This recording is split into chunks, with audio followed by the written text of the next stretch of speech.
Good morning, students. Welcome to the digital learning from Department of Collegiate Education.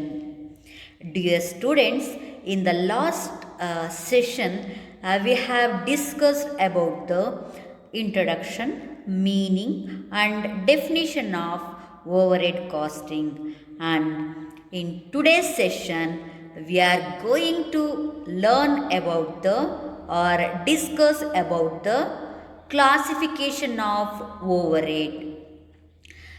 ಓವರ್ಹೆಡ್ನ ಯಾವ ರೀತಿ ವಿಂಗಡಿಸಬಹುದು ಅಂತ ನಾವು ಇವತ್ತು ಈ ಸೆಷನ್ನಲ್ಲಿ ನೋಡ್ತೀವಿ ಮಕ್ಕಳೇ.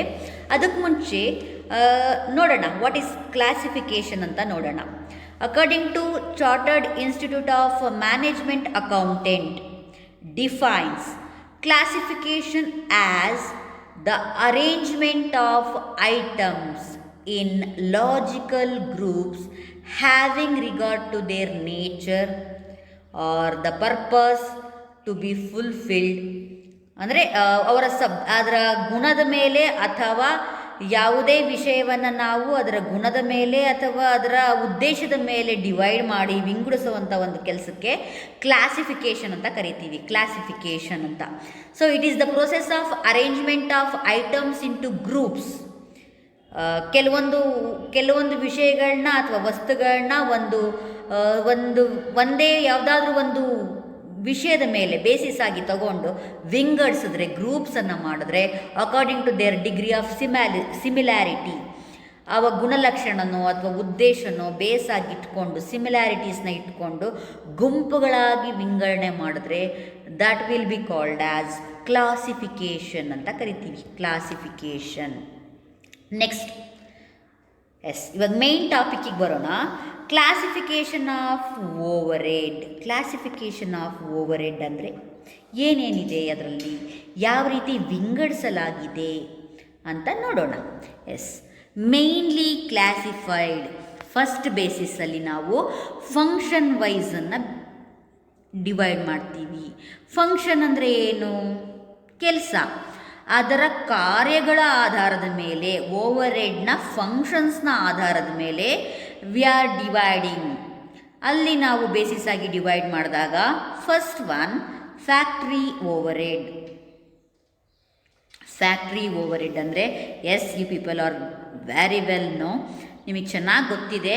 ಫ್ಯಾಕ್ಟ್ರಿಯಲ್ಲಿ ಬರುವಂತಹ ಎಲ್ಲ ಎಕ್ಸ್ಪೆಂಡಿಚರನ್ನು, ಇಂಡೈರೆಕ್ಟ್ ಎಕ್ಸ್ಪೆಂಡಿಚರ್ನ ಸಚ್ ಆಸ್ ಇವಾಗ factory rent, factory supervisor salary, factory lighting and heating, ಏನು ಫ್ಯಾಕ್ಟ್ರಿನಲ್ಲಿ ಬರುವ ರಿಪೇರ್ಸ್, ರಿನ್ಯೂವಲ್ಸ್, ಇವೆಲ್ಲವನ್ನು ನಾವು ಫ್ಯಾಕ್ಟ್ರಿ ಓವರ್ಹೆಡ್ ಅಂದರೆ ಓವರ್ಹೆಡ್ನ ನಾವಿಲ್ಲಿ ಅದರ ಮಾಡುವ ಕೆಲಸದ ಆಧಾರದ ಮೇಲೆ ಡಿವೈಡ್ ಮಾಡಿದಾಗ ಫ್ಯಾಕ್ಟ್ರಿಯಲ್ಲಿ ಬರುವ ಇಂಡೈರೆಕ್ಟ್ ಎಕ್ಸ್ಪೆಂಡಿಚರ್ನ ಫ್ಯಾಕ್ಟ್ರಿ ಓವರ್ಹೆಡ್ ಅಂತ ಡಿವೈಡ್ ಮಾಡ್ತೀವಿ. ಅದೇ ರೀತಿ ಅಡ್ಮಿನಿಸ್ಟ್ರೇಷನ್ ಓವರ್ಹೆಡ್, ಆಫೀಸ್ನಲ್ಲಿ ಬರುವ ಎಕ್ಸ್ಪೆಂಡಿಚರ್ಸನ್ನು such as salary to the staff, audit fees, legal fees, rent of the office, telephone and telegram, ಆಮೇಲೆ ಪ್ರಿಂಟಿಂಗ್ ಆ್ಯಂಡ್ ಸ್ಟೇಷನರಿ, ಈ ರೀತಿ ಆಫೀಸ್ನಲ್ಲಿ ಬರುವ ಎಲ್ಲ ಎಕ್ಸ್ಪೆಂಡಿಚರ್ನ, ಇಂಡೈರೆಕ್ಟ್ ಎಕ್ಸ್ಪೆಂಡಿಚರ್ನ ಒಗ್ಗೂಡಿಸಿದ್ರೆ ಅದು ಓವರ್ಹೆಡ್, ಅಡ್ಮಿನಿಸ್ಟ್ರೇಷನ್ ಓವರ್ಹೆಡ್ ಅಂತ ಆಗ್ತದೆ. ಹಾಗೆ ನೆಕ್ಸ್ಟ್ ಥರ್ಡ್ ಆಗಿ ಸೆಲ್ಲಿಂಗ್ ಓವರ್ಹೆಡ್ ಅಂತ ಕರಿತೀವಿ. ಅಫ್ಕೋರ್ಸ್ ನಿಮಗಿದು ಚೆನ್ನಾಗಿ ಗೊತ್ತಿದೆ.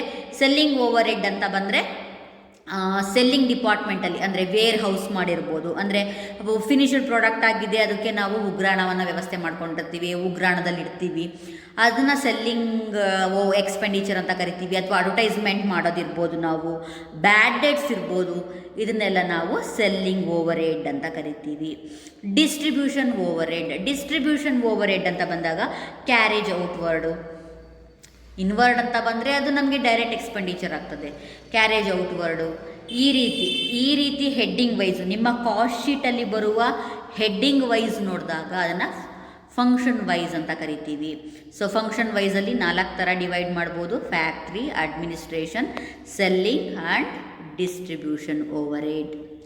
ನೆಕ್ಸ್ಟ್ ಎಲೆಮೆಂಟ್ ವೈಸ್ ಡಿವೈಡ್ ಮಾಡ್ತೀವಿ. Elements wise.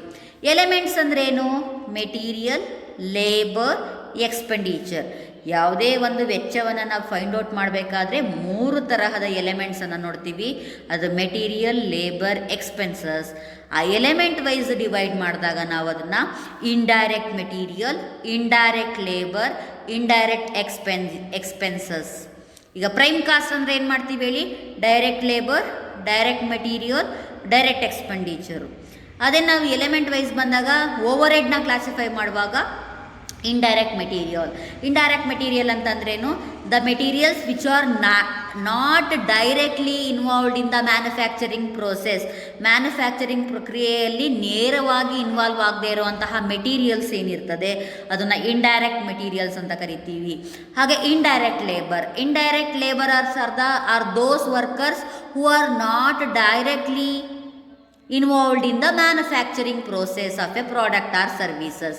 ಯಾವುದೇ ಉತ್ಪಾದನಾ ಕಾರ್ಯದಲ್ಲಿ ನೇರವಾಗಿ ಭಾಗಿಯಾಗದ ಯಾವುದೇ ಲೇಬರರ್ಸನ್ನು ನಾವು ಇಂಡೈರೆಕ್ಟ್ ಲೇಬರರ್ಸ್ ಅಂತ ಕರಿತೀವಿ. ಹಾಗೆ indirect expenses, these are the expenses which are not directly associated with the manufacturing process. Direct expenses ಅಂದರೆ ಯಾವುದು? Freight, carriage inward, manufacturing expenses, ಇವು ಡೈರೆಕ್ಟ್ ಹೇಳ್ತೀವಿ. ಇಂಡೈರೆಕ್ಟ್ ಅಂತ ಬಂದಾಗ ಅದರ್ ದ್ಯಾನ್ ದೋಸ್ ಮೆಟೀರಿಯಲ್ಲು, ಲೇಬರು ಬಿಟ್ಟು ಇನ್ಯಾವುದೇ ಇತರೆ ವೆಚ್ಚಗಳು, ಇಂಡೈರೆಕ್ಟ್ ವೆಚ್ಚಗಳಿದ್ದರೆ ಅದನ್ನು ನಾವು ಇಂಡೈರೆಕ್ಟ್ ಎಕ್ಸ್ಪೆನ್ಸಸ್ ಅಂತ ಕರಿತೀವಿ. ಇದು ಎಲಿಮೆಂಟ್ ವೈಸು. ಎಷ್ಟು ನೋಡಿದ್ವಿ ಇವಾಗ? ಒಂದು ಫಂಕ್ಷನ್ ವೈಸು 4 ಟೈಪಾಗಿ ಡಿವೈಡ್ ಮಾಡ್ತೀವಿ. ಅದರಲ್ಲಿ ಮೊದಲನೇದು ಫ್ಯಾಕ್ಟ್ರಿ, ಎರಡನೇದು ಅಡ್ಮಿನಿಸ್ಟ್ರೇಷನ್ ಓವರ್ ಹೆಡ್, ಮೂರನೇದು 4ನೇದು selling and distribution overhead. ಅದೇ ರೀತಿ ಎಲಿಮೆಂಟ್ ವೈಸ್ ಅಂತ ಬಂದವಾಗ indirect material, indirect labour, indirect expenses. Yes. Next classification ಬಂದು ಬಿಹೇವಿಯರ್ ವೈಸ್ ಮಾಡ್ತೀವಿ. ಬಿಹೇವಿಯರ್ ವೈಸ್ ಅಂದರೆ ಅದ್ರ ನೇಚರ್. ಅದರಲ್ಲಿ ಫಸ್ಟ್ ಒನ್ನು ಫಿಕ್ಸ್ಡ್ ಅಂತ ಬರ್ತದೆ. ಫಿಕ್ಸ್ಡ್ ಅಂದರೆ ಮಕ್ಕಳೇ, these are the cost which are not varied ಅಥವಾ which are constant even the output or increase or decrease. ನಮ್ಮ ಔಟ್ಪುಟ್ಟು ಇನ್ಕ್ರೀಸ್ ಆಗಲಿ ಡಿಕ್ರೀಸ್ ಆಗಲಿ ಟೋಟಲ್ ಏನಿರ್ತದೆ, ಟೋಟಲ್ ಕಾಸ್ಟು ಫಿಕ್ಸ್ಡ್ ಆಗಿರ್ತದೆ. It's a fixed in total and not varied due to the variation of output or increase in decreasing of output. ನೀವು output ಮಾಡದೇ ಇರಿ, ಈ ವೆಚ್ಚ ಕಾನ್ಸ್ಟ್ಯಾಂಟ್ ಆಗಿರ್ತದೆ. ಇದನ್ನ ನಾವು ಏನು ಹೇಳ್ಬೋದು ಅಂದರೆ, ಈಗ ಫ್ಯಾಕ್ಟ್ರಿ ರೆಂಟ್ ಏನಾಗ್ತದೆ? 5,000 ರೂಪಾಯಿ ಅಂತ ಇಟ್ಕೊಳ್ಳೋಣ. ನಮ್ಮ ಫ್ಯಾಕ್ಟ್ರಿಗೆ ಬಾಡಿಗೆ 5,000 ರೂಪಾಯಿ ಅಂತ ಇಟ್ಕೊಳ್ಳೋಣ. ನೀವು ಆ ಫ್ಯಾಕ್ಟ್ರಿನಲ್ಲಿ 1000 ಯೂನಿಟ್ಸ್ ಉತ್ಪಾದನೆ ಮಾಡಿದ್ರು ನಾವು ಫ್ಯಾಕ್ಟ್ರಿ ಬಾಡಿಗೆ 5,000 ಕೊಡ್ತೀವಿ. ನೀವು ಬರೀ 5 ಯೂನಿಟ್ಸ್ ಉತ್ಪಾದನೆ ಮಾಡಿದ್ರೂ ಫ್ಯಾಕ್ಟ್ರಿ ಬಾಡಿಗೆ 5,000ನೇ ಕೊಡ್ತೀವಿ.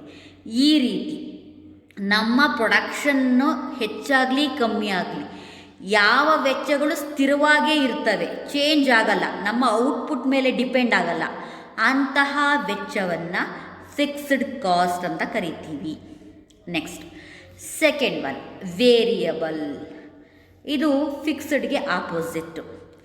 ಈ variable cost fixed in per unit but changes in total cost changes ಆಗ್ತದೆ, ಪರ್ ಯೂನಿಟ್ ಫಿಕ್ಸ್ಡ್ ಆಗೇ ಇರ್ತದೆ. ಈಗ for example it totally depends upon the volume of output. ನಾವು ಎಷ್ಟು ವಾಲ್ಯೂಮ್ ಕ್ವಾಂಟಿಟಿ ಪ್ರೊಡ್ಯೂಸ್ ಮಾಡ್ತೀವಿ ಅನ್ನೋದ್ರ ಮೇಲೆ ಈ ಕಾಸ್ಟು ಡಿಪೆಂಡ್ ಆಗಿರುತ್ತೆ. ಇವಾಗ ನೀವು ಕಡಿಮೆ ಔಟ್ಪುಟ್ ಮಾಡಿದ್ರೆ ಕಡಿಮೆ ಖರ್ಚು, ಹೆಚ್ಚು ಪ್ರೊಡಕ್ಷನ್ ತೆಗೆದ್ರೆ ಹೆಚ್ಚು ಖರ್ಚು.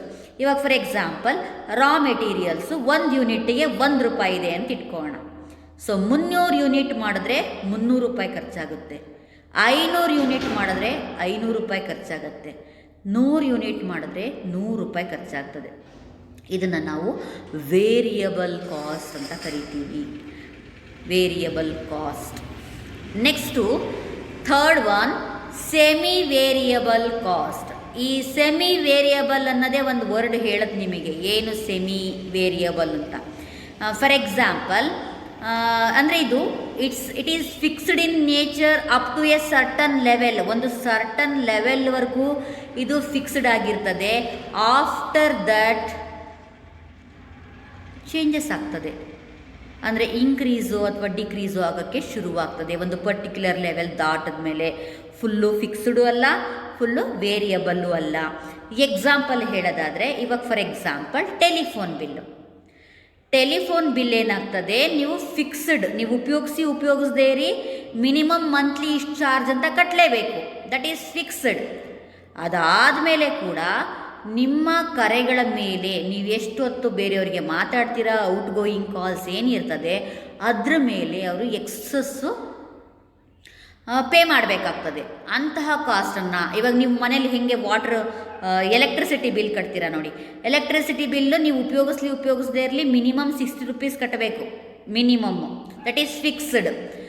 ಅದಕ್ಕೆ ಮೇಲೆ ಹೇಗೆ ಬರುತ್ತೆ ಅಂದರೆ, ನೀವು ಎಷ್ಟು ಮೀಟರ್ನ ಓಡಿಸ್ತೀರಾ, ಎಷ್ಟು ಕರೆಂಟನ್ನು ಉರಿಸ್ತೀರಾ ಅನ್ನೋದ್ರ ಮೇಲೆ ಬಿಲ್ಲು ಜಾಸ್ತಿನೋ ಕಮ್ಮಿನೋ ಆಗ್ತಾ ಹೋಗುತ್ತೆ. ಸೊ ಇದಕ್ಕೆ ನಾವು ಸೆಮಿ ವೇರಿಯಬಲ್ ಕಾಸ್ಟ್ ಅಂತ ಕರಿತೀವಿ. ಇದು ಬಿಹೇವಿಯರ್ ವೈಸು. ಏನೇನು ನೋಡಿದ್ವಿ? ಫಸ್ಟ್ ಫಂಕ್ಷನ್ ವೈಸ್ ನೋಡಿದ್ವಿ, ಫ್ಯಾಕ್ಟ್ರಿ, ಅಡ್ಮಿನಿಸ್ಟ್ರೇಷನ್, ಸೆಲ್ಲಿಂಗ್, ಡಿಸ್ಟ್ರಿಬ್ಯೂಷನ್. ಎರಡನೇದು ಎಲಿಮೆಂಟ್ ವೈಸ್ ನೋಡಿದ್ವಿ, indirect material, indirect labour, indirect expenses ಅಂತ. ಬಿಹೇವಿಯರ್ ವೈಸ್ ನೋಡಿದ್ವಿ, fixed, variable, semi variable. So ಅಲ್ಲಿಗೆ ಮಕ್ಕಳೇ ಓವರ್ ಹೆಡ್ ಕಾಸ್ಟನ್ನು ನಾವು ಮೇಯ್ನ್ಲಿ 3 ಟೈಪ್ಸ್ ಆಗಿ ಕ್ಲಾಸಿಫಿಕೇಷನ್ ಮಾಡ್ತೀವಿ. ಮೊದಲನೇದು function wise, second one element wise, and third one behaviour wise. ಇನ್ನೂ ಮಾಡ್ತಾ ಹೋದರೆ ಬೇಕಾದಷ್ಟು ಗ್ರೂಪ್ಗಳಾಗಿ ವಿಂಗಡಣೆ ಮಾಡ್ಬೋದು ಮಕ್ಕಳೇ. ಬಟ್ ಎಕ್ಸಾಮ್ ಪರ್ಪಸ್ ಅಂತ ಬಂದವಾಗ ಇಷ್ಟು ಸಾಕು. ಈ 3 ಕ್ಲಾಸಿಫಿಕೇಷನ್ನ ನೀವು ಮೇಯ್ನಾಗಿ ತೊಗೊಂಡ್ರೆ ಸಾಕಾಗ್ತದೆ. ಫಸ್ಟ್ ಒನ್ನು ಏನು ಹೇಳಿದೆ ನಾನು ನಿಮಗೆ, ಫಸ್ಟ್ ಒನ್ ಫಂಕ್ಷನ್ ವೈಸು. ಆ ಫಂಕ್ಷನ್ ವೈಸ್ಗೆ factory overhead, administration overhead, selling overhead, distribution overhead, ಒಂದು ಸಿಂಗಲ್ ಲೈನ್ ಎಕ್ಸ್ಪ್ಲನೇಷನ್ ಬರೀರಿ. ಎರಡನೇದು ಎಲಿಮೆಂಟ್ ವೈಸು. ಎಲಿಮೆಂಟ್ ವೈಸ್ನಲ್ಲಿ ನೀವು